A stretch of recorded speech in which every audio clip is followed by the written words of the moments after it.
ಹೇಳಿದ ಮಾತು ಕೇಳ್ಬೇಕು. ನನಗೆ ಎದುರು ಮಾತಾಡಬಾರ್ದು. ಯಾಕೆ ಹೊಡಿತಿದ್ಯಾ? ಇನ್ನೊಂದ್ಸಲ ನೀನ್ ಸುಮ್ಮನೆ ಅಮ್ಮ. ಯಾಕೆ ಹೊಡಿತಿದ್ಯಾ? ಅಮ್ಮ, ಇದು ಗಂಡ ಹೆಂಡತಿ ವಿಷಯ, ನೀನ್ ಮಧ್ಯೆ ಬರಬೇಡ. ನಿನಗೆ ಹೆಂಡತಿ ಆಗಿರ್ಬೋದು ಅವಳು, ನನಗೆ ಮಗಳು ಹೌದು, ಸೊಸೆನೂ ಹೌದು. ಯಾಕೆ ಹೊಡಿತಿದ್ಯಾ? 2 ತಿಂಗಳಾಯ್ತು ಕಣಮ್ಮ ಬಿಸ್ನೆಸ್ ಸ್ಟಾರ್ಟ್ ಮಾಡಿ. ದುಡ್ಡೆಲ್ಲ ಅಲ್ಲೇ ಸರಿ ಹೋಗ್ತಿದೆ. ಅಂಥದ್ರಲ್ಲಿ ಇವಳು ನೋಡಿದ್ರೆ ವಾರದಲ್ಲಿ 2 ದಿವಸ ಆನ್ಲೈನ್ ಶಾಪಿಂಗ್ ಅಂತೇಳಿ ದುಡ್ಡು ಅಂತೇಳಿ ಎಲ್ಲಿಂದ ತರಲಿ ನಾನು? ಅದಕ್ಕೆ ಅವಳು ನೋಡಿದ್ರೆ ಬಿಸ್ನೆಸ್ ಇಂಪ್ರೂವ್ ಆಗುತ್ತಾ? ಕೈಯಲ್ಲಿ ದುಡ್ಡು ಓಡಾಡ್ಬಿಡ್ತತಾ?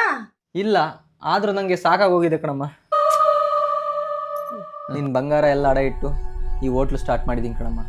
ಹೋಟ್ಲಿಗೆ ಬಂದವರೆಲ್ಲ ತಿಂಡಿ ಚೆನ್ನಾಗಿದೆ, ಊಟ ಚೆನ್ನಾಗಿದೆ ಅಂತಾರೆ. ಆದರೆ ವ್ಯಾಪಾರನೂ ಜಾಸ್ತಿ ಆಗ್ತಿಲ್ಲ, ಜನನೂ ಜಾಸ್ತಿ ಆಗ್ತಿಲ್ಲ. ನಾನು ಮತ್ತೆ ಎಲ್ಲಿ ಮೊದಲಿನ ಥರ ನಿನ್ನ ನಂಬಿಕೆ ಕಳ್ಕೊತೀನಿ ಅನ್ನೋ ಭಯ ಕಾಡ್ತಿದೆ ಅಮ್ಮ. ಇಷ್ಟೇನಾ ನಿನ್ನ ಸಮಸ್ಯೆ? ನಾನು ಮತ್ತೆ ಸೋತೋಗ್ತಿದ್ದೀನಿ ಅಮ್ಮ.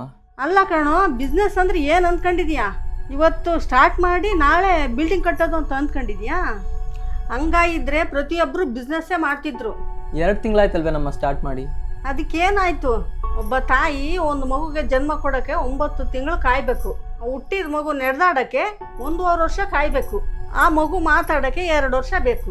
ಈ ರೀತಿ ಪ್ರತಿ ಹಂತದಲ್ಲೂ ಪ್ರತಿ ಹೆಜ್ಜೆಯಲ್ಲಿಯೂ ಒಂದೊಂದು ವಿಷಯ ಕಲಿತು ನಿಂತರ ಆಗೋಕ್ಕೆ 30 ವರ್ಷ ಬೇಕಾಯಿತು. ಬಿಸ್ನೆಸ್ ಅಂದರೂ ಹಂಗೆ ಕಣಪ್ಪ.